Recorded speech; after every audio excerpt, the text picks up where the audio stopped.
लकड़ियाँ इकट्ठी करना मुश्किल है। चिंता मत कर, मैं एक जादू जानती हूँ। क्या हो गया? गहरी खामोशी में डूबा एक जंगल जहाँ सिर्फ परिंदों की आवाजें और हवा की सरसराहट सुनाई देती थी। इस जंगल के करीब एक छोटा सा कुचा घर था जहाँ दो बहनें आयशा और ज़ैनब अकेली रहती थीं। उनके वालिदैन का इंतकाल हो चुका था और अब उनकी जिंदगी का सहारा सिर्फ उनकी मेहनत थी। हर रोज वो दोनों जंगल जाते, लकड़ियां काटते और फिर उन्हें बाजार में बेचकर अपना गुजारा करते। एक दिन वो दोनों दरिया के किनारे लकड़ियां काट रही थी। अचानक आयशा की नजर पानी पर पड़ी। ज़ैनब, देखो ये क्या है? पानी में एक किताब बहती हुई आ रही थी। उन्होंने जल्दी से उसे निकाला। हैरत की बात यह थी कि पानी में होने के बावजूद भी किताब बिल्कुल खशक थी। दोनों ने कांपते हाथों से किताब खोली। इस पर लिखा था, वक्त के बदले हर ख्वाहिश पूरी होगी। दोनों एक दूसरे को देखने लगे। आयशा ने थके हुए लहजे में कहा, हम रोज इतनी मेहनत करते हैं, क्यों ना ऐसा हो कि लकड़ियाँ खुद ही कटी हुई हमें मिल जाए। ज़ैनब थोड़ी डरी हुई थी। नहीं, कहीं हम किसी मुश्किल में न फंस जाएं।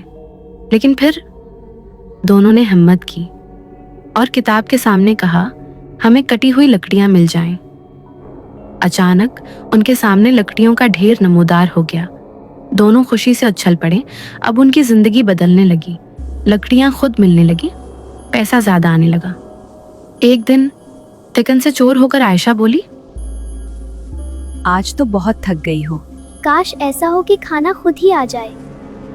अचानक घर में खुशबू फैल गई। देखा तो मेज पर गर्म गर्म मजेदार खाना रखा था। अब ख्वाहिशें बढ़ने लगे। एक गधा हो जाए। काश हमारे पास एक गधा हो जाए। और फौरन एक गधा भी आ गया। काश हमारे पास ज़ेवरात हों और कीमती ज़ेवरात भी मिल गए। जिंदगी आसान होती जा रही थी, लेकिन उनके दिल में लालच बढ़ता जा रहा था। वक्त गुजरता गया। दोनों बहनें थिकन महसूस करने लगी।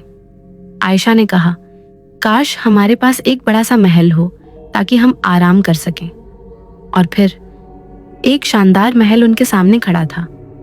लेकिन जब उन्होंने एक दूसरे को देखा तो वो चौंक गई। वो दोनों बूढ़ी हो चुकी थीं।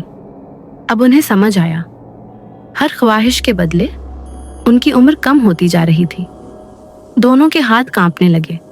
उन्होंने फौरन वो किताब उठाई और दरिया की तरफ दौड़े। कमजोर हाथों से उन्होंने किताब को वापस पानी में फेंक दिया।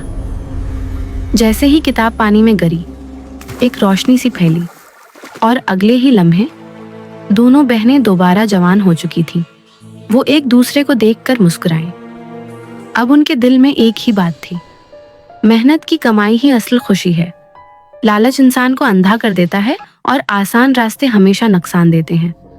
असल सुकून मेहनत, सब्र और शक्र में है। कहानी अच्छी लगी हो तो लाइक और शेयर करें, चैनल को सब्सक्राइब करें। मिलते हैं ऐसी ही किसी और कहानी के साथ। अल्लाह हाफिज।